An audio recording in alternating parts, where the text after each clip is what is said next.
I read a story that came out about 2 weeks ago on ABC News. It was quite underreported. I was quite shocked hearing it. It was a village in Lakshmipur when men leave home all the time to work overseas. It's very normal. It's survival. So when a recruiter, a dalal, promised Maqsudur Rahman, a janitor job in Russia, about $1,000 to $1,500 a month approximately, maybe even permanent residency was promised to him in Russia. It sounded like a lifeline. He borrowed nearly $10,000. That's about 1.2 million taka, Bangladeshi taka. He said goodbye to his family. He flew out in December 2024. He expected to clean floors in a military camp. He had just finished up a contract role in Malaysia, and he went to Russia. And within weeks, he found himself holding a weapon on the front lines of the war in Ukraine. An Associated Press investigation also found that Maqsudur Rahman and many other Bangladeshi workers were tricked. When they arrived in Moscow, they were handed documents in Russian, and they were told that these are job contracts. They signed it. They had trust in these people.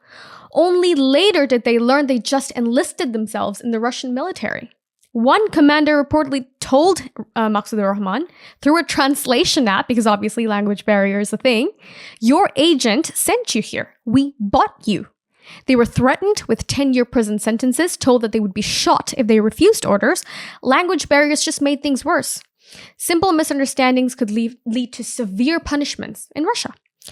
These families in Lakshmipur say that their husbands and their sons had left them for jobs as chefs, electricians, or factory workers. That's what they were promised, only to later send desperate messages saying that they were being forced into battle in other countries.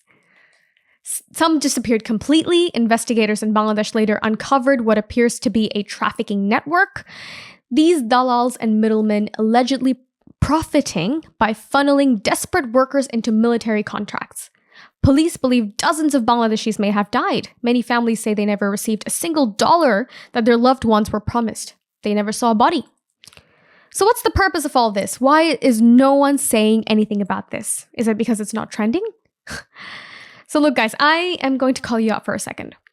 And this includes many of my friends, many of my family here in Australia and Bangladesh. Stop pretending you know everything about Jeffrey Epstein. Stop trying to make it a trend. Stop yelling on about it just because it's fashionable right now. A week ago, his name meant nothing to you. You had no idea who he was. I'm quite certain you don't even know the entire story fully either now. And suddenly you're an expert. You're sharing clips. You're sharing your hot takes just because the story's spicy and you want to be included in the trend.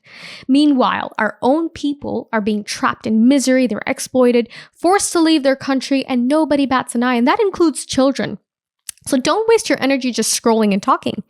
Use this as a lesson, learn from it. Look at the systems at home that allow this exploitation to thrive, the elites who profit from our labor, and the corruption that robs people of their dignity.